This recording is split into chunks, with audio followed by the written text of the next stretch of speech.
There it is. You good? I think so. It's just loading.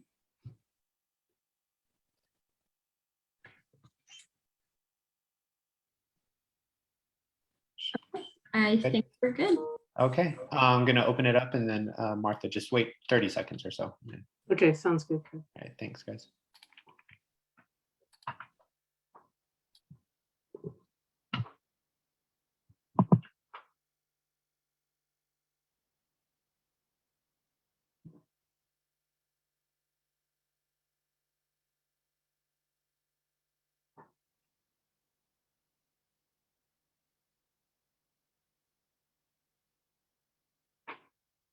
So welcome to our town hall style webinar. This is a series, the second in a series of town hall meetings that provide a platform for communities to share their experiences, concerns, and issues related to COVID-19 and the vaccines. The National Reach Coalition would like to thank our partners, the UA Telemedicine Network, the Melendez Zuckerman College of Public Health, the National COVID Resiliency Network, and the American Pharmaceutical Association, Pharmacists Association, and the HOPE Network, the HOPE Promotora Network.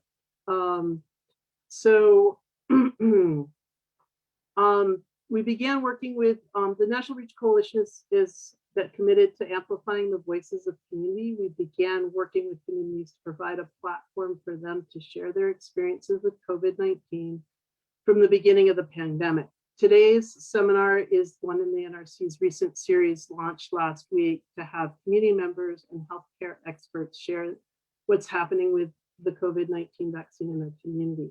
Last week, a couple weeks ago, we had a webinar with the African American and AAPI communities. Today, we're focusing on Latino, Hispanic, and Latinx communities. The next one will focus on American Indian and Alaska Native communities. Now I'd like to hand the webinar off to our facilitator, Antoinette Angulo, and the panelists. Good afternoon, Antoinette Angulo, and I join you from Seattle, Washington, from the lands of the Duwamish tribal and the Salish, the Coast Salish peoples here. Thank you everyone for joining us. And I just wanted to share that I've been a part of the board for the National Reach Coalition for many years, pre-pandemic. So it's an honor to contribute to this webinar and this education opportunity. So I'd like to kick it off without further ado and introduce our guests here. First, we'll have Jessenia Melendez, who is a community member representative, promotora with the HOPE Network of Promotores. Maricopa County. We have 3 wonderful speakers here for you. And before they start sharing, I want to just remind everybody that we have interpretation services here available. If anyone needs interpretation, you just go to the bottom of your screen on the toolbar, click interpretation and click Spanish. And since we have interpretation services, I'd like to ask everyone, our speakers, to just pace yourself, please, being mindful of our interpreter so that she has a chance to catch up with us.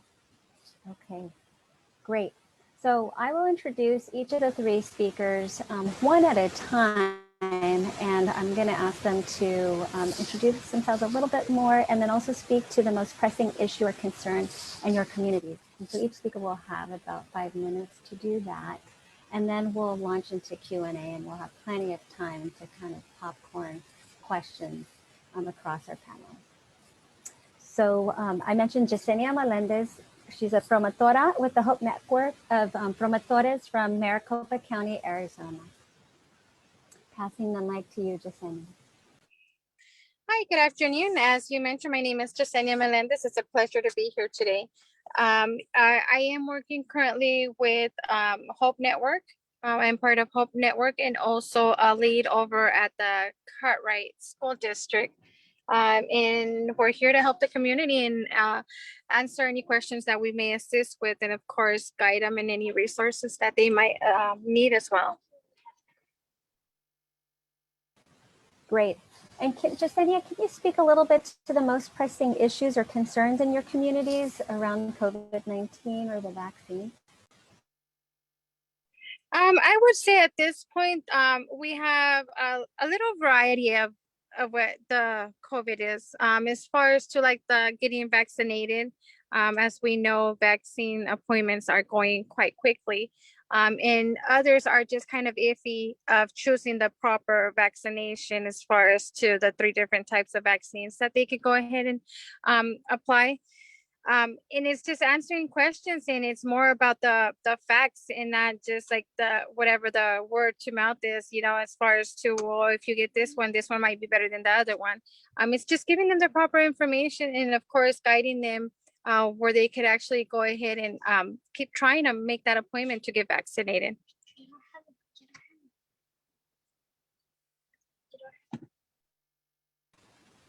Great, thank you. And I know we'll have more time to dig deeper into that. So now I'd like to introduce Berta Carbajal, who is a promotora and the founder of the HOPE Network of Promotores in Maricopa County, Arizona. Hi, it's a pleasure to be invited, and I'm going to share a PowerPoint. So I hope I don't throw everybody off and make a boo-boo here. Chris, you know, let me know. Can you all see it? Hello? Yes, it's working. Okay, perfect. Okay. So great, thank you, Berta. And could you put it on presentation view for us too, please? excuse me, put it on presentation. Yeah, Okay, it's just that bottom. Up here, I see, I can't find the presentation button. You go to slideshow Yes, and then from the beginning. slideshow from the beginning. Okay, maybe this wasn't a good idea. Right there. You're good. Okay, You're good. got it. From Okay, beginning. okay, from the beginning. There it is, right there. Okay, so helping other promotores excel. That's what the HOPE stands for. And we formalized in 2009, you know, es una red para ayudar a otros promotores sobresalir. And the whole focus is to empower our community of community health workers, promotores, whether they're volunteers, you know, or professionals, paraprofessionals. And like every group, we of course have music. And we have our anthem. Now this is in Spanish, yes, but our anthem is available on YouTube. So if you all want to make a note of this, maybe Jessenia can put it in the chat. You can go to YouTube, and if you type in Promotora Hymn, then you'll see our, you'll hear the anthem, the Promotores, el himno de Promotores, and you'll see subtitles in English. And so it basically just, you know, talks about how, like doves, you know, flying, we take information all into our communities, and the whole goal is to empower families and create healthier families. So this slide is in English and Spanish, but I don't know how much time I have. Was I just supposed to introduce myself, or can I go into this now? You're doing great, Berta. Okay. And yeah, and speaking to the most pressing issues through the lens of a promotora. That's right. Okay, so the HOPE Network, you know, it's a forum that provides, you know, our community of promotores, you know, an opportunity to, you know, network and to collaborate and work with, you know, collaborating partners that are in the community. So our promotores are very embedded. You know, we're embedded in the community. So we're the go-to people, you know. It's very simple. You know, we try to keep it very simple. It's an opportunity to empower with education on whatever the issues are affecting our communities. And at this time, of course, it's the pandemic. It's the vaccine, you know, to get vaccinated or not, to get tested or not. And you know, it's we hear it all. Since we're embedded in the community, we're the first ones that our community is going to reach out to and say, I heard this, or I understand this, because there's a lot of myths and not facts that are, in our communities, and we've heard it all. We just had one of our HOPE Network quarterly meetings this past Friday, and we had a doctor present talking about the vaccines and answering questions. And we actually had questions from community members and promotores who have heard this from their community, that they didn't want to take the vaccine because they were told or heard that it contained a fetus,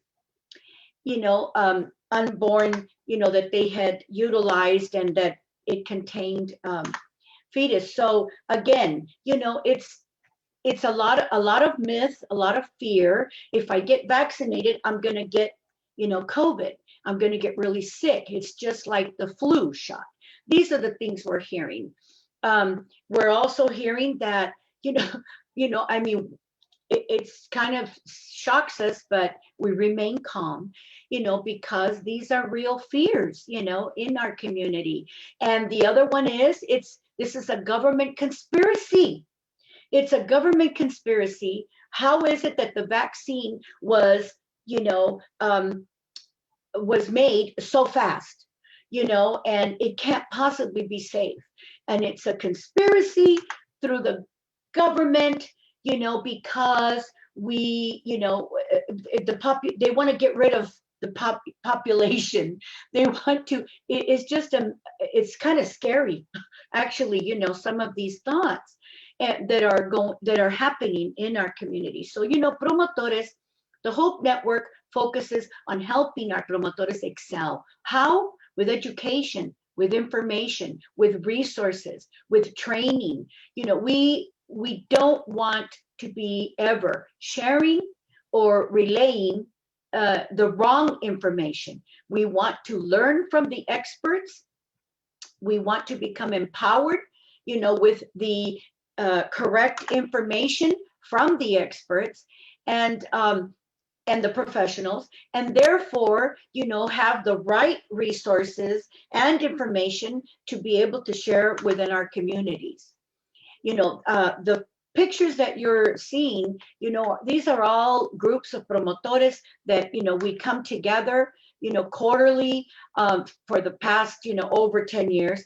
And then we have in those quarterly meetings, we're providing, the resources and the training from experts, all over Maricopa County. And in every issue, health, physical, mental, social, issue that is affecting our communities.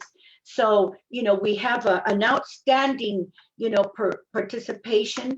The promotores, the more informed that they are, the more knowledgeable they are, well, then they can help, clarify those myths and those, the misinformation that's happening in our communities.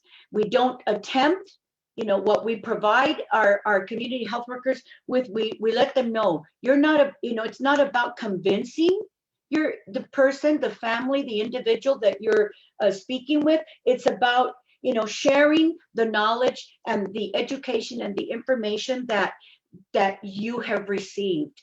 And then, if you've received the vaccine, they may ask you, well, what happened to you? Because I'm asked all the time. I got my first dose in January, and then in February, my second dose. And, they want to know, how did you feel? Did you have any symptoms?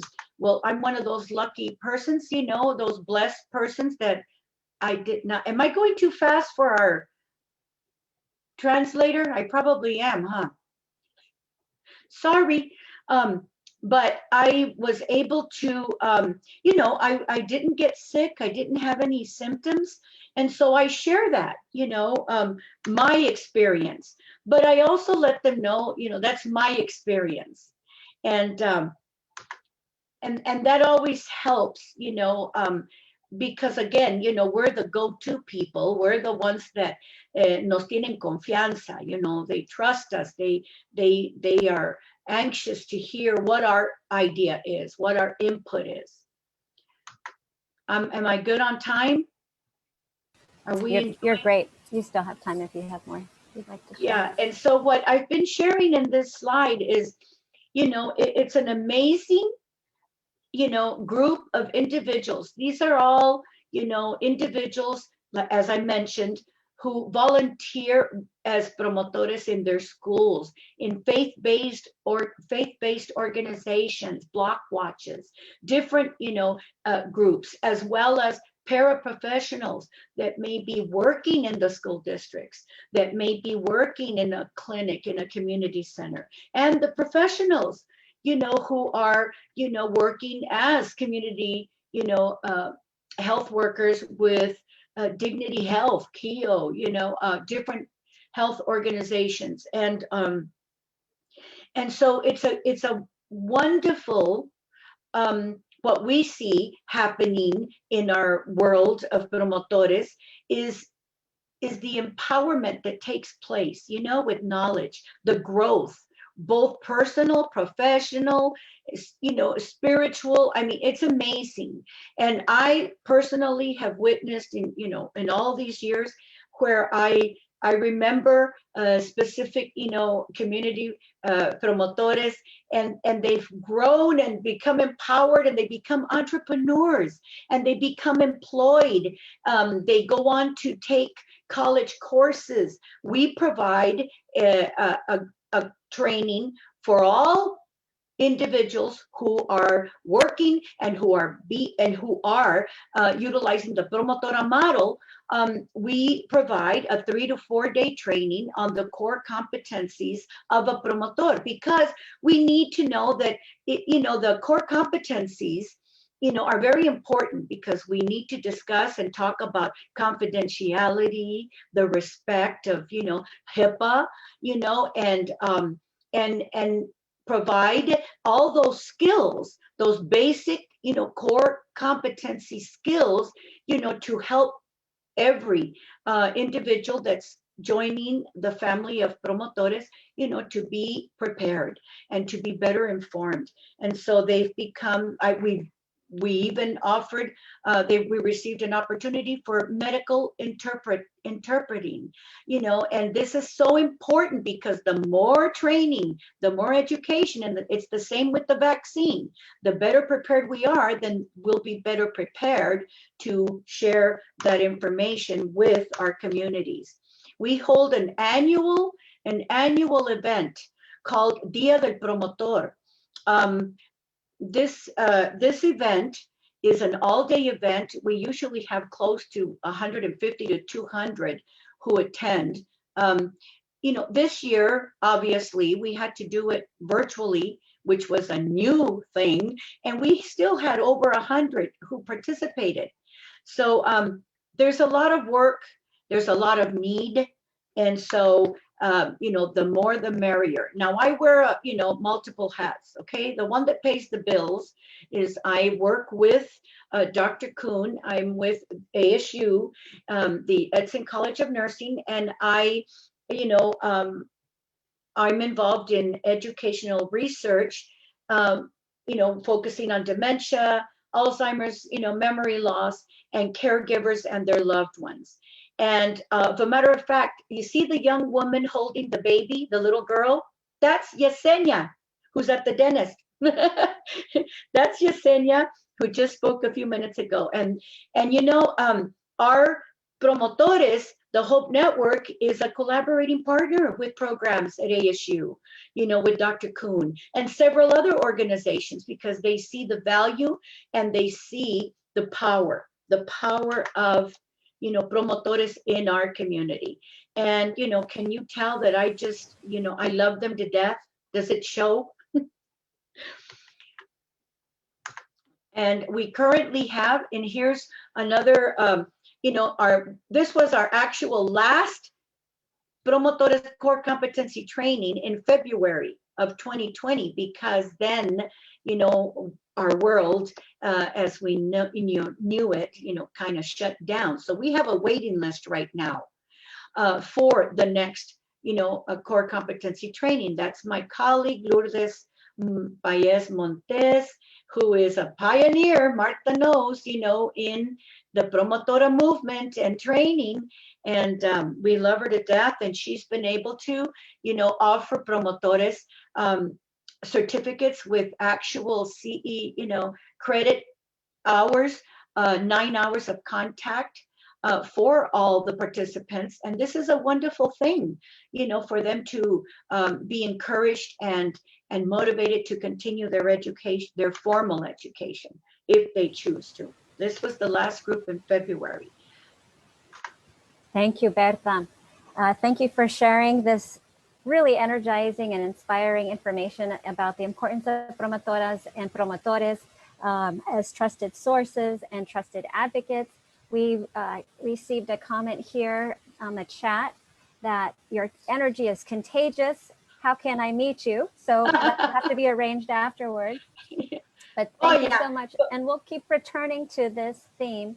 For the moment, I want to continue on with our next speaker. Thank you. With Sandra Leal. She's a pharmacist and the new president of the American Pharmacists Association.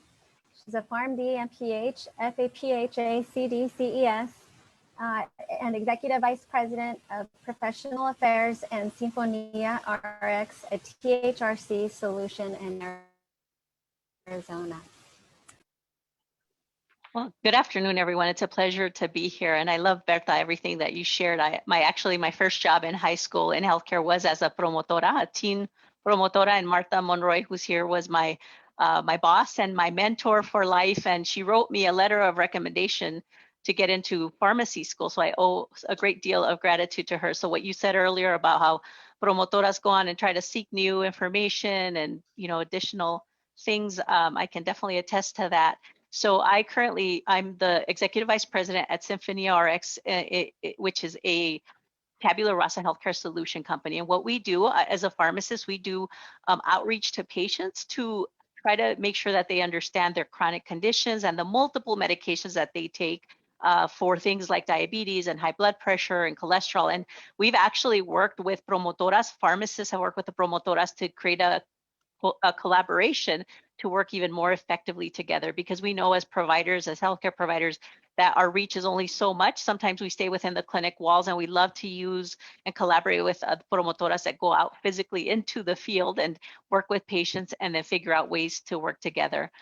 So a couple of weeks ago, I was installed as president of the American Pharmacists Association, which is incredible to me that I'm sitting in this role, because pharmacists have really played a significant role in COVID. And so I've been really involved with the role of pharmacists and being able to improve the dissemination and access of COVID vaccination. So we've been helping a lot with distribution, with information, with education, anything that you can imagine as it relates to COVID testing, vaccines, and then just anything that comes through, both as the American Pharmacists Association and in the work that we do, which is a lot of it is telehealth.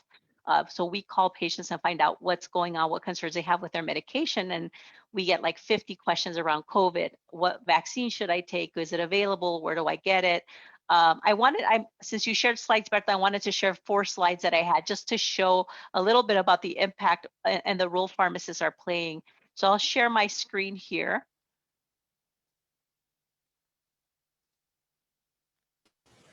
Sandra, as you're queuing that, just a reminder to slow the pace a little bit for our interpreter. Thank you. Okay. So this is something that President Biden said yesterday, and it just goes to show the reach that pharmacists have. So more than 90% of Americans live within 5 miles of one of these pharmacies. And so there's the chain pharmacies, the ones that you think of, like the ones that are in Walgreens or Walmart or CVS. And then we also have independent pharmacies. So these are like the privately owned pharmacies that might be 1 or 2 stores that an individual might hold. But where you see the darker spots, that's where you see the concentration of pharmacies. And so 90% of Americans live within 5 miles of that. And pharmacists during the pandemic have been given the authority to also vaccinate children between the ages of 3 and 18 because a lot of kids have fallen behind on their maintenance and routine vaccines.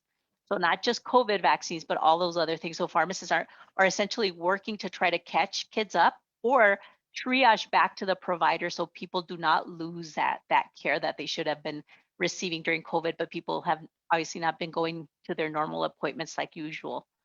In this slide, the red indicates where there are no pharmacies available. So even though we have a lot of reach, 90% within 5 miles, there are pockets in the United States where there's not a pharmacy at all, where they have closed down or for whatever reason, there's counties that don't have that access. And that's very detrimental, especially as you're trying to create access. This is right now, currently, as of 3/24, the FEMA supported vaccine centers. And you can see where the stars are, where they've been concentrated. But what's striking about this is that you see that they're mostly in the larger metropolitan areas. They're not necessarily in the rural communities or even in some of those areas where you saw some of those pharmacies that are closed. So we still have a lot of people that don't have access. And so we're trying to really work closely to figure out the best way to be able to support access. And this goes for many things. We talk a lot about access physically being close, but even access as it relates to technology, how to schedule an appointment. If somebody has a disability, how do they physically go to one of these locations if they're, homebound or a wheelchair bound or have issues like that? So we really need to think about access.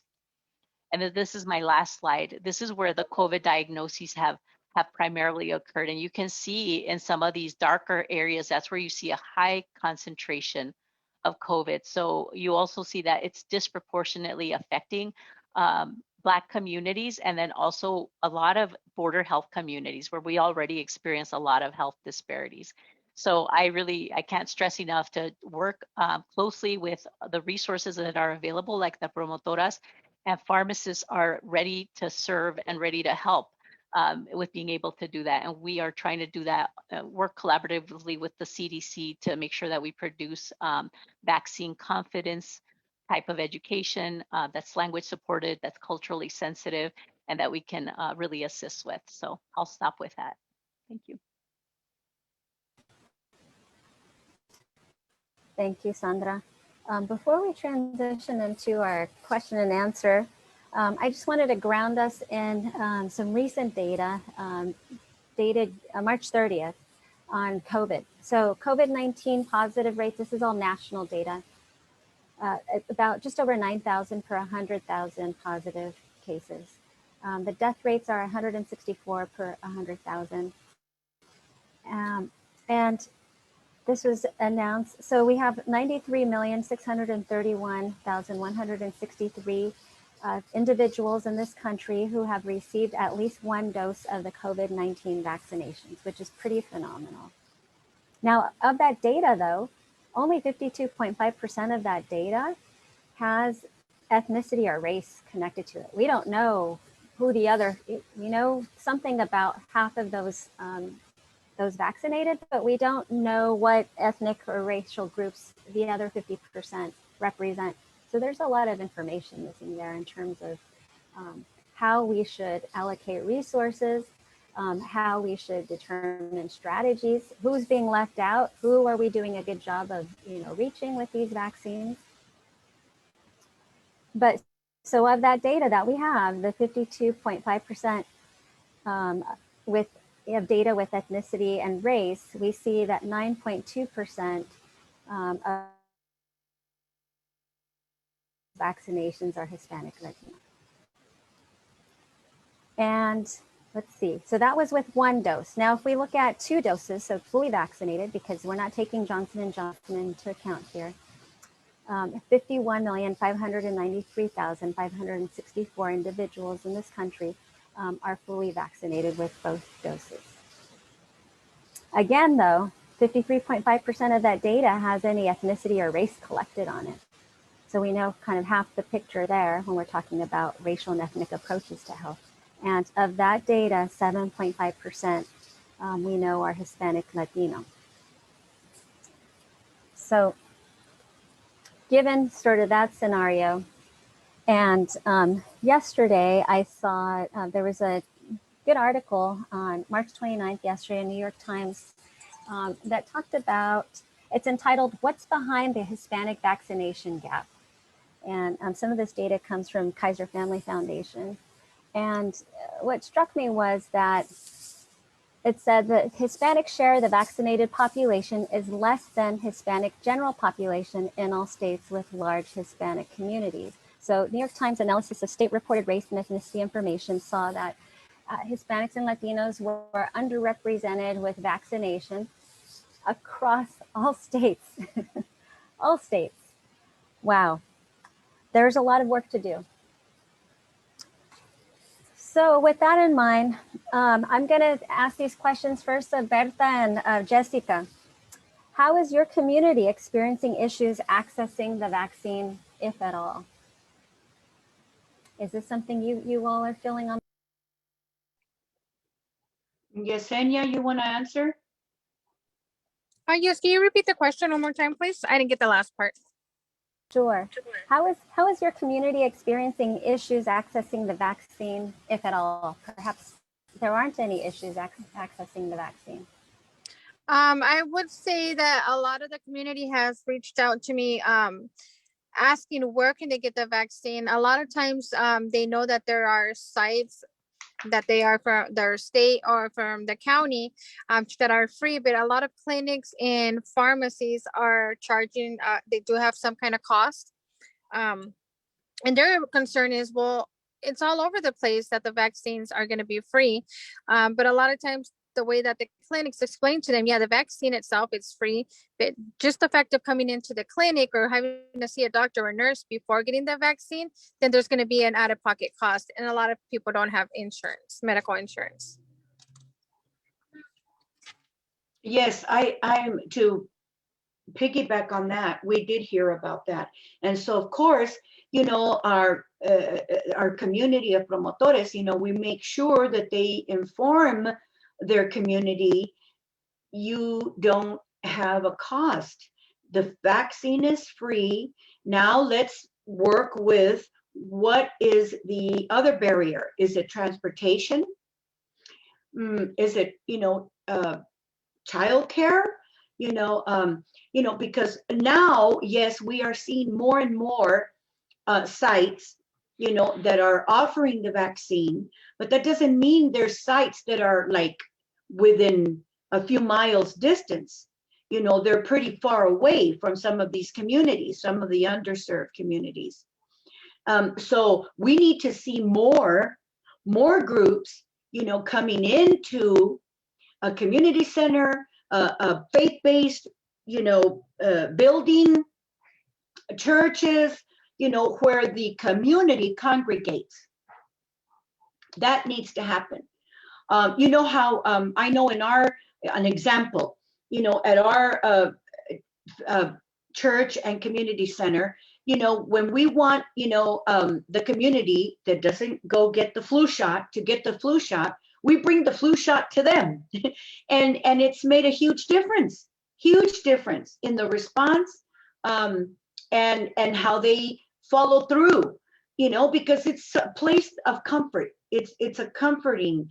So if the school is a comfort zone, a comfortable zone area, the community centers, whatever the buildings are, the clinics within in their communities, and that's where they need to get the vaccines to. It's that simple.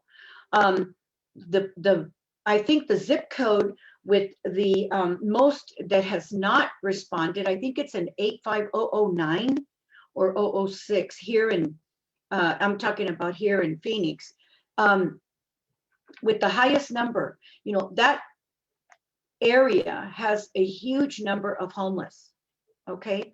Our homeless population.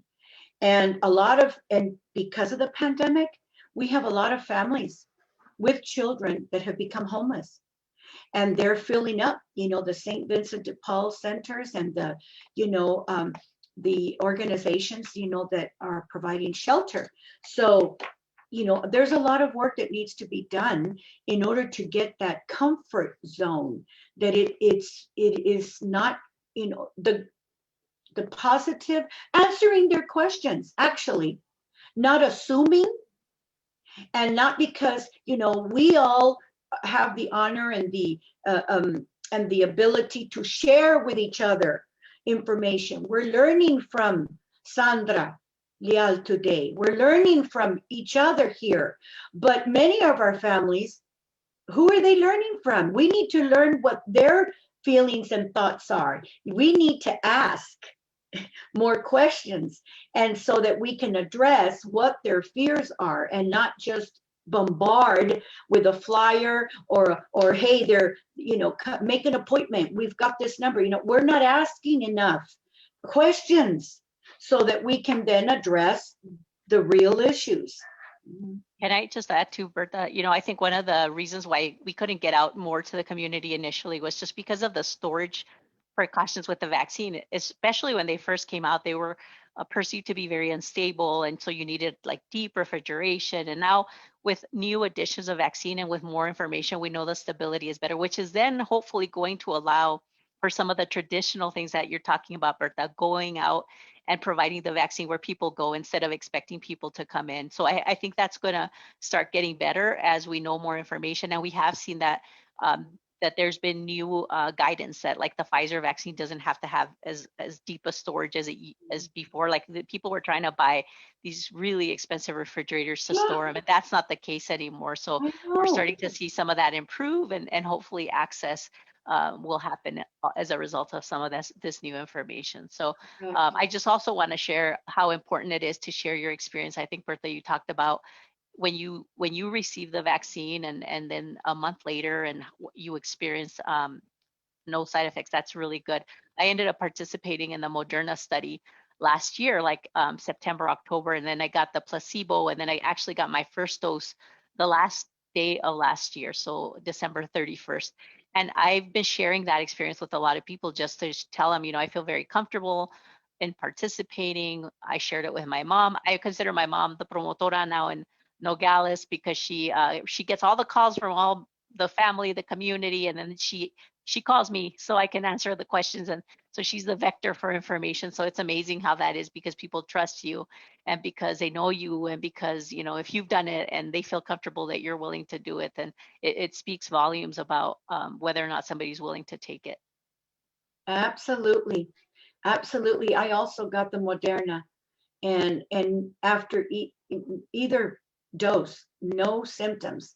My daughter, who's 30, and she's in remission from cancer, she received the Pfizer, and also no symptoms, no side effects, nothing. Yeah, I just had a really a dull headache and the sore arm, but that was it. So not significant.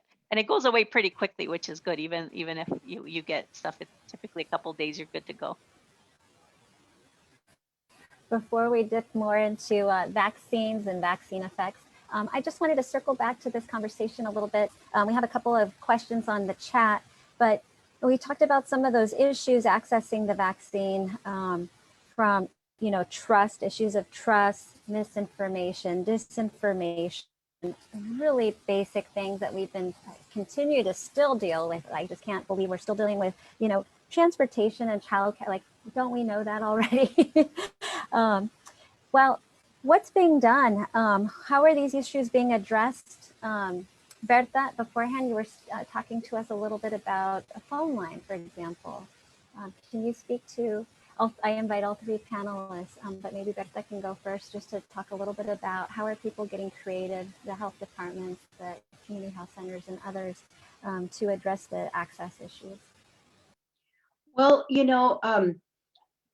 I've had several organizations that have reached out, to the HOPE Network in order to tap in or to access, community health workers, promotores, to help them in the process of answering questions from the community.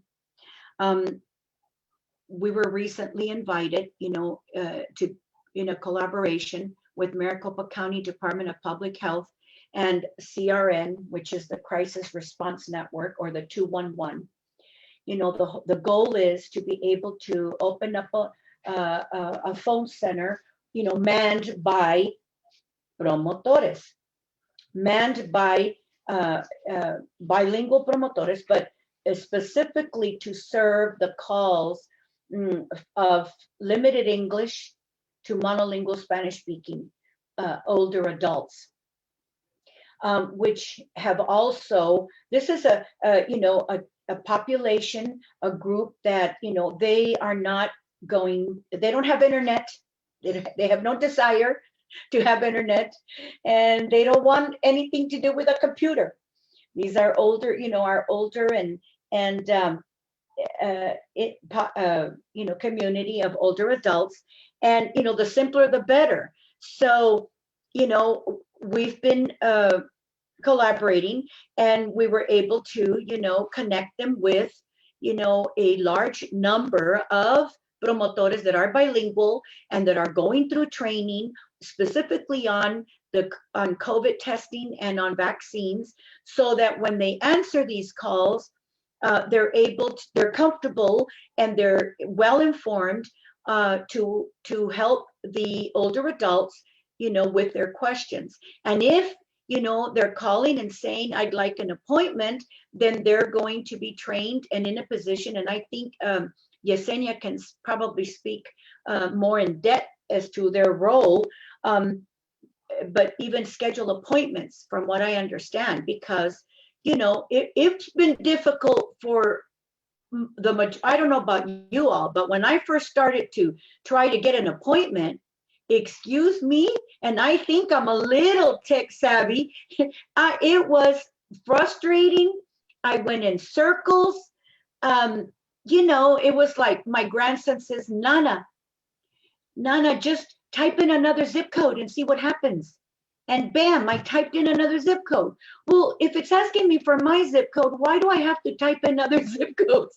It was weird. It was bizarre. It was that was a little stressful. So can you imagine, our population, our community members, older adults, and even, just in general, that are not tech savvy, don't want to be, to get an appointment.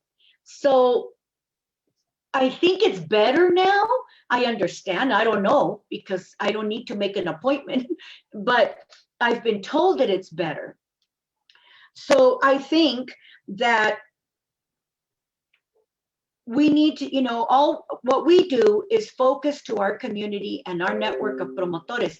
Please ask questions so that we can address how to get answers and get some, action here, a response from our community. So, right now, those questions are vital so that we can then bridge that gap and fill in and provide answers. Jessenia, you want to talk a little bit about what your role is going to be on that phone line to answer questions on COVID and vaccines?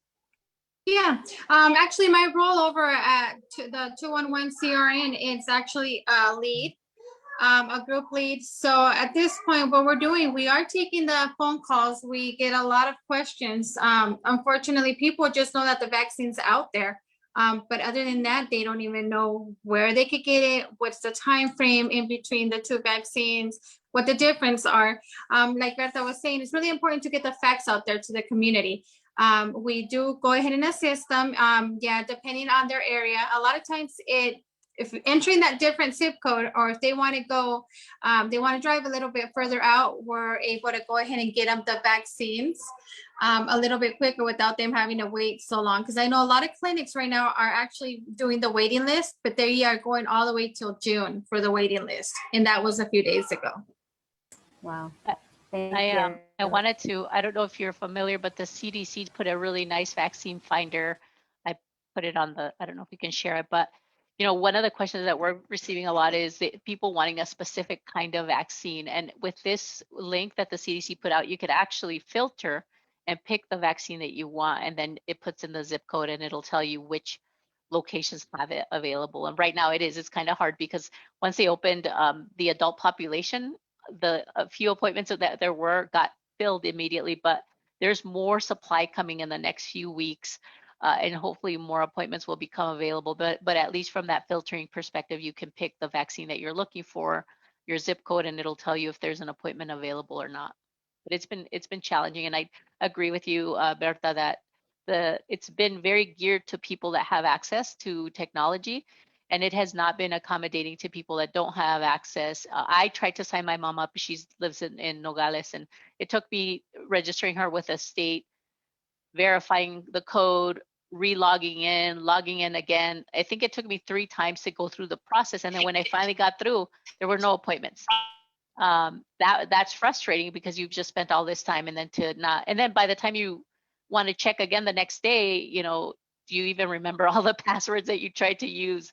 That's again very stressful. And I've gone through and actually gone into the different types of pharmacies, because different pharmacies have different ways to register. Some of them are significantly easier than others, but regardless, you still need technology, or you have to have the patience or the time to sit there and pick up a phone and wait for somebody to respond, if there's even the ability for somebody to answer. So those are luxuries we think we have, but if you work and you have to be at work and they don't let you sit around and wait for somebody to respond to a call for an hour, that's not something that's easy and accessible. So we have to figure out different ways to get access to people. Yeah, I just saw something in the chat, you know, in Connecticut, is it? Someone shared, yeah, in Hartford, that they're going to start offering the vaccine in Walmart. Now we're talking, you know, here in Arizona, here in Phoenix, hey, the ranch market, you know, ranch markets are all over the state of Arizona. You know, there's a whole community of, you know, that's what you got to do. You got to think outside of the box. Go to ranch markets, go to food cities. Food cities are all over. Go to the Walmart, and they will be more than happy to, you know, accommodate a space, a table, you know, whatever is going to help, because this is when you're going to be able to get them, you know, to at least consider it. And if it's there, by golly, they're going to do it. And the other thing I'm seeing in the chat is, what methods are you using to get the education out to individuals? Oh, I'm hearing myself. I sound terrible. The thing is that, you know, the education, you know, that's getting out. I mean, the State Department of Health, all of the organizations are putting out promotional, you know, flyers and door hangers, and, you know, in English and Spanish, and very colorful. There's a lot of a live Facebook media talking about it, talking about COVID and the vaccine, but it's not enough. I'm sorry, I say it's not enough. And, you know, and sometimes you know, it's money. My mother decía, con dinero baila el chango. Pues sí, you know, media, you know how expensive media is. And if there's no money, if they're not getting money, you know, no quieren bailar los changuitos. So the other thing I'm seeing here in the chat is that, you know, about collaborating with the fire department. You know, all of our first responders and the fire department, you know, any collaboration, you know, you start, you know, you start with a meeting of the minds. You start with reaching out, you know, connecting with, you know, first responders, connecting with, you know, the community of promotores, or you know, and just coming together. I mean, you just gotta make it happen. Make it happen. Just reach out, have a meeting, have a collaboration. If it can't be in person, then virtually, you know, and talk about what do we want to see happen here with our collaboration. There's no need to reinvent the wheel. We have plenty of talented groups and organizations and professionals and promotores, community health workers and such, that we can come together to make it happen. Absolutely. There's a question about vaccine hesitancy. And there's a narrative there that a lot of, you know, communities of color, people of color, don't want to get, they're hesitant to get the vaccine. But what we're seeing though, while that exists, what we're seeing though is there are a lot of people who are eager to get the vaccine. But when we think about those who are hesitant to get the vaccine, what are some recommendations that you have in terms of communicating to folks who have some questions about the vaccine, to provide them the information they need and help them make the decision for themselves as to whether it's the right thing for them to do? You know, from our perspective, when we're working with patients in a pharmacy or with our telehealth model where we're reviewing medications, a lot of times it's just simply listening to the concerns that people have and validating what those concerns are, not being judgmental, but really trying to get to the core of understanding about what they want to know. Because a lot of times it's just that they need information and they need answers before they would make a decision. It doesn't mean that they're never going to take it, but maybe today that they're not ready at this moment. So it might take a couple of tries or, making sure you get that information. But I think the biggest thing is to not be judgmental, just listen to the concerns, acknowledge what those are, and then, and create that trust. Because at the end of the day, it's whether they trust you or not, where they're going to take it or not. And some people just take a little bit longer to get there, and sometimes they never want it, and that's okay too.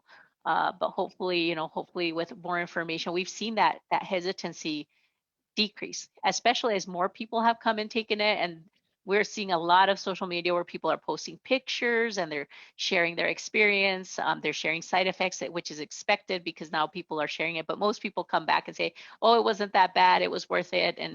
And then the positive things, you can start seeing your families again and things like that. I think those are going to be big motivators for people to take it. People want to get back to a semblance of normal, send their kids back to school. So hopefully some of those things will start improving. But we will always have a little bit of hesitancy. It's just a matter of overcoming a group, at least enough to create that herd immunity that we need.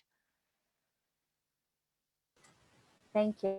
Yeah, it's like Sandra, I'm sorry, it's like Sandra said, key word, man, confidence. They trust what you're saying. And the more consistent we are with the same message over and over and over again, that's how it's going to, make a big difference. We have to be consistent, repeat the same information. Look, I know another issue we addressed at our last quarterly meeting was the masks. To wear or not to wear, to double up or triple up, cloth or not. We've heard it all. The community has, I've had people say, promotoras say, hey, our community is confused. In the morning on a news, they heard Dr. Fauci, what's his name? They heard him talk about masks and his recommendations. And then in the afternoon on Telemundo or Televisa, they heard another doctor, talk about that you should be wearing 3, so, and that it's very confusing to the community. And you know what they say? Olvídate, no voy a hacer nada. If they're hearing, they're going to say, forget it. I don't know who to believe. Now, the other side of this, Sandra also talked about the people of color, all being who are not going through and who have said publicly on many, at different interviews that they're not going to do it. And you know what? Because they don't trust. They don't trust the system. This is, from past experiences, from past generations past, where they were misguided, misinformed, and betrayed. That actually came to light, recently, because how can we trust when we've been betrayed and lied to and taken advantage of in the past? So, it's all about creating that open dialogue, not judging, like Sandra said, hearing, listening, and providing information, establishing a relationship of trust so that we can then provide ongoing information and hope and pray that it's the same message, and not multiple, because that's even more confusing on top of everything else. Well said, Berta. Someone just posted, they're seeing a lot of frustrated communities with concern about who to listen to. There's just too much information anymore.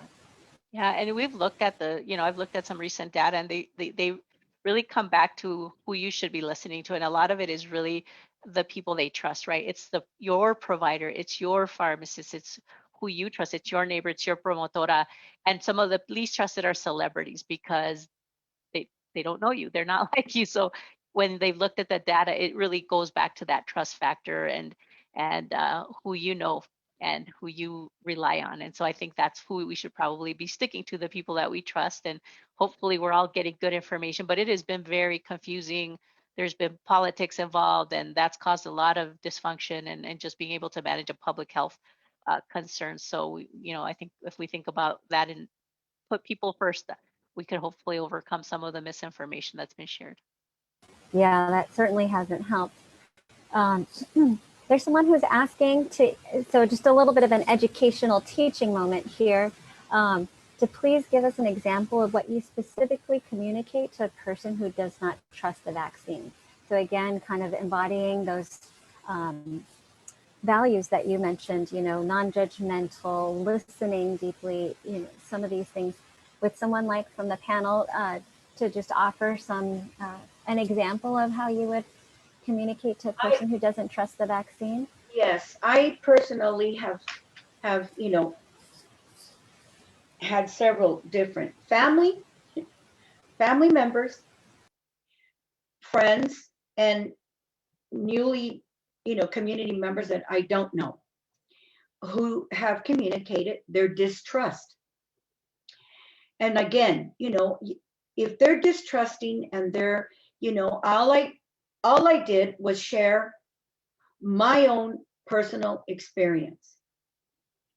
And then it opened up the door, in some cases, of communication. Well, what did you know and why? How could you trust? What was your reasoning? How did you get to that place where you're not distrusting? You're not afraid, of this government conspiracy. You're not afraid that of what's in it. And so I would answer their questions. Well, this is the information I collected. This is what I read. This is what I listened to. And that's how I came to the decision to get vaccinated. So when they're distrusting and they're, it looks like their mind is made up, if you're willing to, answer their specific questions to the best of your ability, honestly, and it's not in a way that you're trying to convince them, you're just sharing your own. Well, this is what I thought about, and I asked questions, and I talked to so-and-so, and I, and that's how I came to make my choice. And they're more willing to, they're listening. They will listen, but we have to respectfully, validate their fear, their frustrations, their confusion. We have to validate it. And we may leave that conversation and we didn't convince them, but it's not about convincing them. It's about being as honest and as, patient and non-judgmental as possible, because we hope and pray that something we said is going to stick. And when they go away, they're going to think about that. I actually had one family member that heard, we had a discussion about it. Nobody got upset. About a week later, he called and said, I want you to know, I went and got my first dose.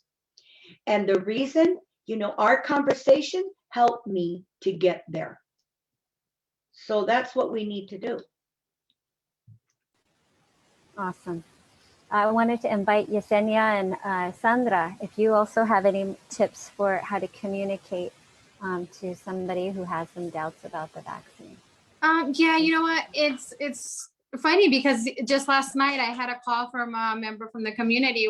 She was just freaking out. She said she had her first dose about a week ago, and she was now starting to feel really tired, and something wasn't going normal.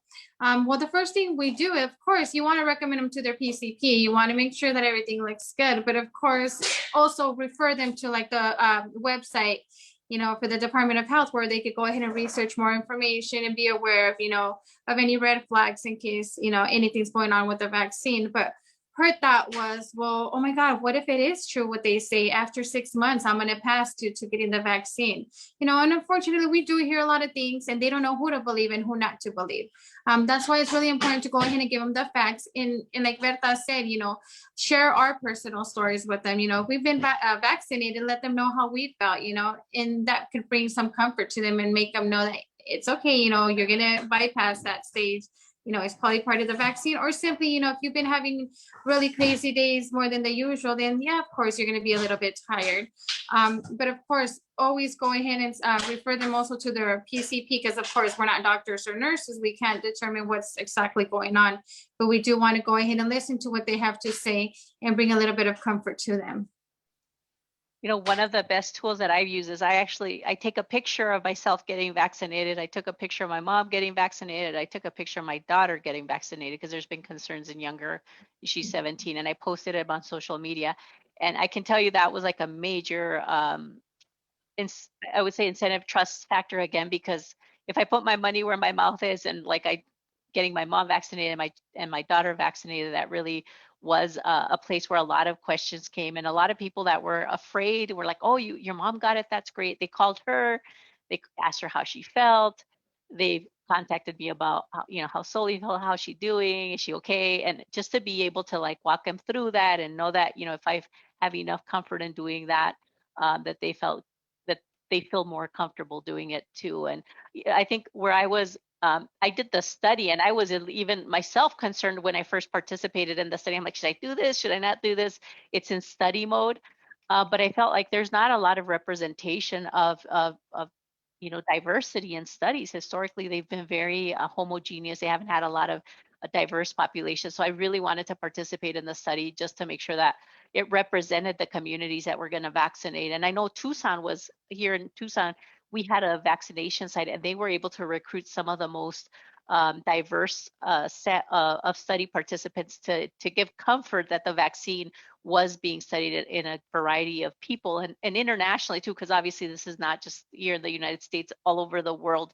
But even to share that experience and how that went, and how all the things I had to do to report, and how they monitored us for safety, all of those experiences are things that I shared to just give people comfort in knowing that it's not, I've already been vaccinated for a while. And so the more time that passes, the more, nothing's happened. Not to say that it's 100% scot-free, but I think it's just, again, putting yourself out there, sharing your experiences, that really speaks a lot to those that are concerned. Sandra, I echo one of the posts here that says, thank you for participating in the study. That went a long way, especially when you were saying about the diversity from Tucson. I didn't realize it goes a long way, because someone says, well, who were in the study? I mean, those folks who have sort of that knowledge around studies and what makes a study valid, well, who were these people? And who say, oh, there were so many Latinos and Blacks, etc. Then okay, so then this was also with me in mind. Great. I just want to give a reminder to all of us. Our interpreter, Mariana, is working hard to keep up with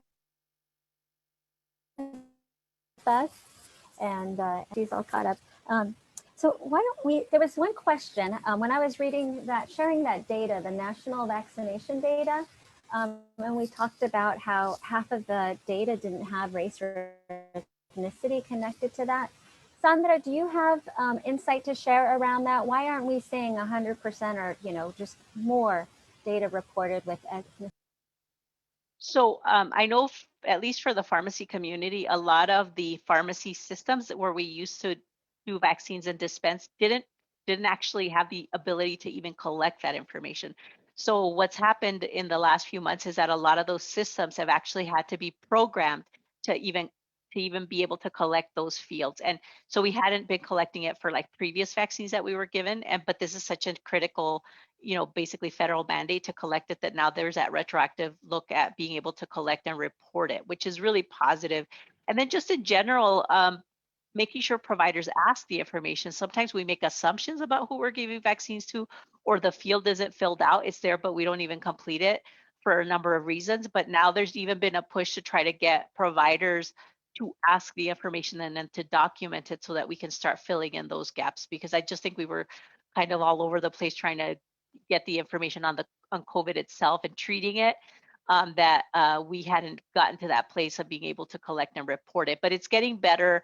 There's more work being done to do that. There's attention to it. I know that I've been in conversations with the feds, different groups now that are trying to like work on some solutions to be able to address that and start putting priority to that, because it's very critical priority. Because with that, once we know if there's gaps or if there's information about populations that we're not serving, we can then create targeted programs, targeted education, specific outreaches that we would be more informed with if we had that information.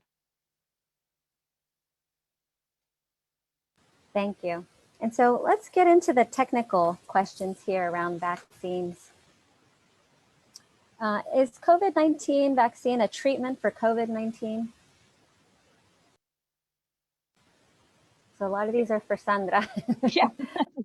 It's hopefully to prevent from getting it, right? Like, so the COVID vaccine is supposed to create immunity so that you don't get infected from COVID. One of the things I was just reading it this morning. So a lot of this is new. This is a novel coronavirus, which means it's new to everybody. So information we share today can literally change tomorrow because we're getting more information, and especially as more people are getting vaccinated. But one of the things that we're seeing, like when people have talked about long COVID, which is, people that got sick and now they have these symptoms that just continue, they're seeing that if people receive the vaccine, that they're actually seeing an improvement in some symptoms to some degree. So it's not curing it or making it, well, it is making it better, but it's not that it's for treatment of it, but we see that the body can then now potentially benefit from the vaccine and start minimizing some of those symptoms of long COVID. But the goal of the vaccine is to prevent from getting sick, or if you get sick, because it's not 100%, but to get it to a lesser degree so that you don't end up in a hospital situation or dead. I mean, that's the bottom line. It's showing a lot of effectiveness. And even yesterday, they actually showed some studies, some outcomes that are showing that it's even more effective out in the real world than even in the trials. And in the vaccines that they were showing, that after 2 weeks of getting vaccinated, some of the reports yesterday that came out is that it's showing that after 2 weeks of the vaccine, the first dose, you're seeing up to an 80% protection with it. And then that second dose, for those that require a second dose, are really boosting you up over 90, 95%. So it's really been shown to be effective so far. So that's very, very promising. Thank you. And should we have any concerns about how quickly the vaccine was developed, this Operation Warp Speed? So, this was, again, a very important question. And I had the same concern. I'm like, that's incredible. But, when you actually look and think about what happened, the whole world stopped focusing on so many other things and then just immediately concentrated around this priority. Like, you had scientists all over the world. And I know I have friends that literally work in labs here at the university. They're like, they made us stop working on everything we're working on to focus on COVID. So what happened is they did not skip any steps. What they were able to do is actually work on different steps simultaneously. So in parallel, things that you might start, like this phase will take this amount, and then this phase this amount, and this phase this amount. You usually start with one, then the other, then the other. What they did is they started them at the same time. So they didn't skip any steps. They just started them all together. And what was really interesting too, usually trials of any kind, but vaccine trials, it takes a while to recruit enough people to show the safety, the efficacy, and all of that. But because there were so many people getting infected, they were able to hit the study enrollment much quicker. So they were able to enroll the 30 to 40 to 50,000 participants quicker because we had a pandemic happening. So we were able to get to some of those points and enrollments quicker just because we had so many people experiencing it. So nothing was skipped. It was just paralleled, you know, and then everything was reviewed. And I even participated in some of the FDA reviews where they had panels of like these incredible people out like from different institutions that came together, reviewed the data. It was several days, questions. I mean, it was phenomenal to see all of the people coming together. And you might have seen that even just recently, the AstraZeneca, there was a concern about its data. That shows that there's a process that's working. They actually found that there was something that needed to be corrected, and they proved that process is working, and they ended up fixing it and showing that instead of 70, I think it was 79% effective, it was 76% effective. But that was a challenge to show that they're really reviewing the data to try to correct anything and try to make sure that they're giving the most accurate information. So I think all of those things put together, all of the attention, the whole world focusing and stopping and working on this, you just took everybody's energy and spirit and then made it happen in that period of time because you had a dedicated effort. That's what it can look like when we all work together, right? And no shortcuts, like you were saying. Exactly. Thank you also for the AstraZeneca, you know, in terms of like, that's a good news story as far as how the system is working. Mm-hmm. I definitely appreciate that. And there's a little bit of a chat going back to how do we address that misinformation or the lies when we don't have the health workforce? And I know Jessenia had pointed out, you know, point them to maybe people don't trust, you know, the government websites or government sources, but they trust us.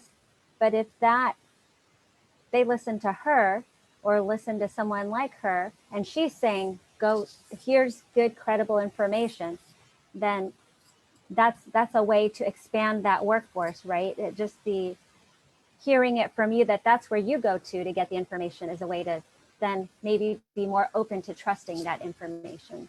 Are there other suggestions that Jessenia or Berta or Sandra would like to add when you find yourself in a place where the workforce is so small?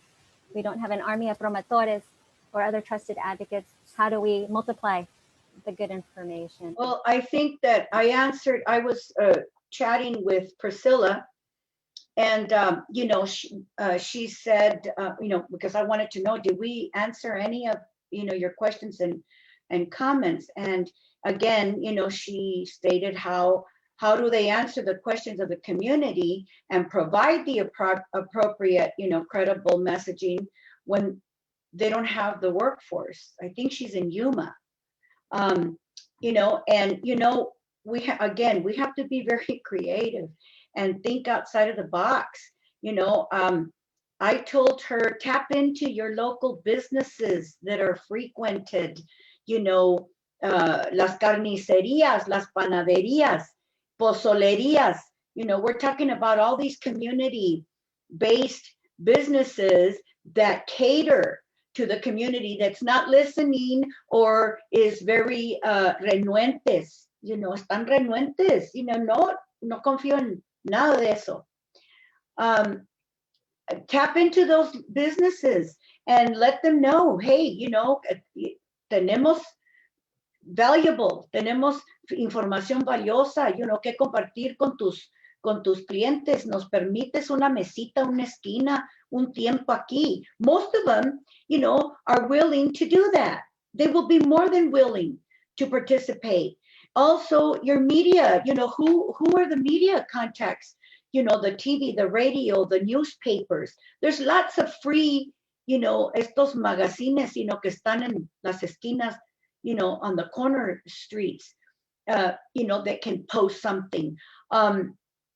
You know, and other stores, you know, that are frequented, you know, businesses that are, you know, again, your food cities and your ranch markets and your Walmarts and your Target or whoever, you know, and in order to be able to share and as well as get input, because not only do you want them to take the flyer, they might just toss it down in the corner there, but you want to say to them, what is keeping you from getting your vaccine? You know, ¿qué es lo que, you know, lo detiene de tomar la vacuna? You know, me interesa mucho porque mira, We always get good data. I know we get good data from our community. You know why? Because I remind them over and over again, tu voz, tu opinión vale oro. Your voice, your opinion, your input is worth gold. How can we create or better serve you, your family, the community, if we don't know what you need from us? You know, so we need to remind the community, tu voto, tu voz, tu opinión vale oro para hacer cambios positivos, you know. So we need to remember that when we're talking to the community and tell them, you know, mis respetos, tu opinión es muy importante para mí. Now, the other side of that is our faith-based organizations. Our faith-based organizations, they're huge. Why are we not tapping in more? What is the holdup? What is the barrier? Yes, I know there are restrictions in place, but we still have faith-based organizations, you know, that have what do you call those classrooms or your social, you know, the kitchens, the cafeterias, you know, nobody's using them, and they're big spaces, you know, and these are opportunities to social distance, but to have a community city hall or a community event or meeting, or bring in the vaccines, you know. So we've got to tap in to the faith-based groups, in my opinion. And so also the watch, you know, block watch groups, any kind of group. The other thing that recently there are more and more teams and groups of sports coming together. Soccer is humongous. I mean, you know, throughout this whole pandemic, I remember going through parks, and there was huge, you know, people gathered out in the parks and the soccer fields.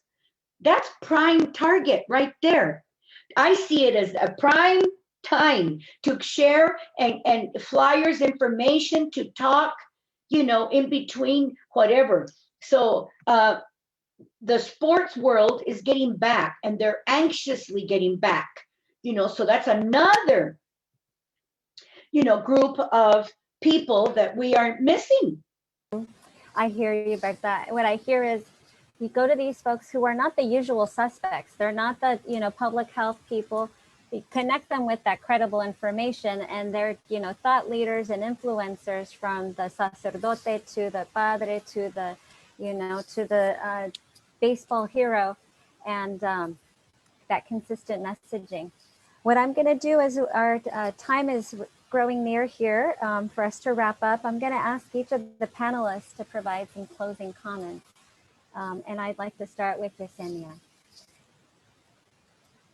Like how I always tell my community, if you guys have any questions or concern, let it out. Speak to someone. No se queden callados, que su voz cuenta, como dijo la señora Berta. We're here to help you out, guide you, and give you more resources and information as needed. Great. And anything else about the COVID vaccine, or anything specific to that that you'd like people to walk away with? I would say for a lot of those people that have not been able to schedule their vaccine, don't give up, keep trying. I know that a lot of sites will be opening new appointments in the upcoming days, weeks, and just, if that's something that you want to do, just go for it. You know, get all the information that you need, and start protecting yourself and others at the same time. Thank you. Sandra, closing remarks or points you want people to walk away with? I hope people have a little bit more confidence in the vaccine. So definitely that's the point of this, right? To make sure that you feel like you can go to somewhere to answer your questions, and that you can get the vaccine. I know, just as a pharmacist, pharmacists are there. They're absolutely excited to be part of the solution to help provide access and reach. That's very critical. And I'm hoping that next time we can do this face to face. That's the goal of all of this, that we can actually overcome this pandemic and move on to addressing other things that we've been dealing with historically that we can now address in the future. But it's been a pleasure to be with all of you today, and I can't say enough how important your promotoras are. Very, very important resource in your community. Thank you. And anything you'd like to say about the role of pharmacists and that they're playing during this pandemic and with the vaccine? Absolutely. Yep. So pharmacists, not just for the COVID vaccine, but they've been there for, to provide vaccines for flu shot every year and now more vaccine opportunities. So it's just a quick access point. We work really closely with your providers to communicate information back to your doctors, to advocate for you, to help you with medication access and disease management. My specialty is actually in diabetes. I'm a certified diabetes educator, and that was what I did before my current position. And so I know pharmacists play a big role in chronic care management and just being out there as a resource that you can walk into any day, Saturday, Sunday, sometimes 24/7. There's a pharmacist there to help you. So just remember that if you ever feel like you don't have information, walk into a pharmacy and ask for the pharmacist, and hopefully they can help you out. It's a very, very good access point to just remember that and keep in mind. Thank you, Sandra. Berta?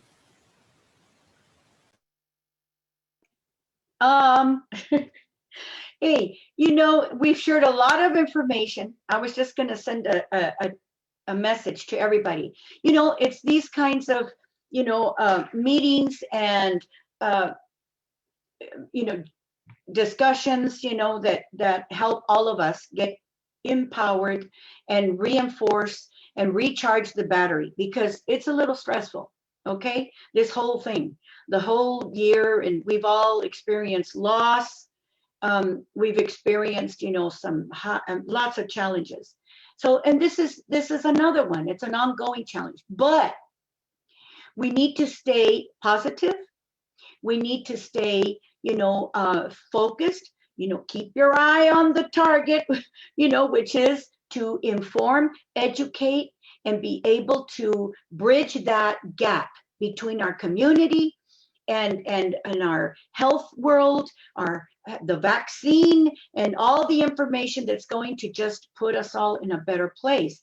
But the promotores, mis respetos, because as promotores, we don't wait for the information or for the resources to fall down from the skies.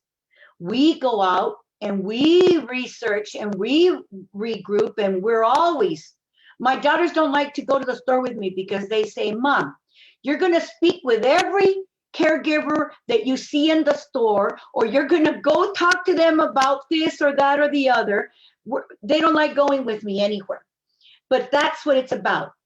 Vas a la clínica, vas al doctor, those are all opportunities. Grocery stores, shopping. Somebody in the chat said, talk to your nail techs, your hair, have them help you spread the word. So yeah, okay. Thank you, everybody. It's been a pleasure. Thank you, Berta. It's been a pleasure for myself also to share this space and this time with our experts. And I hear, a lot of passion. I hear a lot of ganas.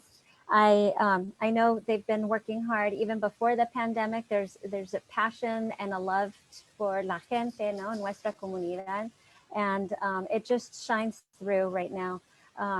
And there is light at the end of the tunnel. Si se puede, we can get there if we just keep continuing to work together. Amazing people like this across space and time in our different sectors and industries and, areas that we come from. I want to ask Marta if you have any final words that you'd like to share before we wrap up here. I just want to thank everybody. I just love listening to everyone. You inspire me and keep me going. So no, I just thank everyone for sharing the information, and hope we can continue the conversation. And thanks on behalf of all our partners, the NRC, our Melendez College of Public Health, the American Pharmacists Association, the HOPE Network, and of course, Arizona Telemedicine as well for hosting us. So thank you. Thank you to our interpreter, Mariana. And I want to just point out there's an evaluation link. If you could kindly, we finished a little early, so that give you a little time to give your feedback. We just want to make this as useful and as helpful, informative to you each time we do this. So please take a moment to fill out that evaluation. And I'm just scrubbing the chat one more time to make sure I catch all this. Wonderful. Well, we're seeing some good positive remarks and comments. So thank you to everyone. I know we're all very busy and stretched. Si se puede. Have a good afternoon. Good evening.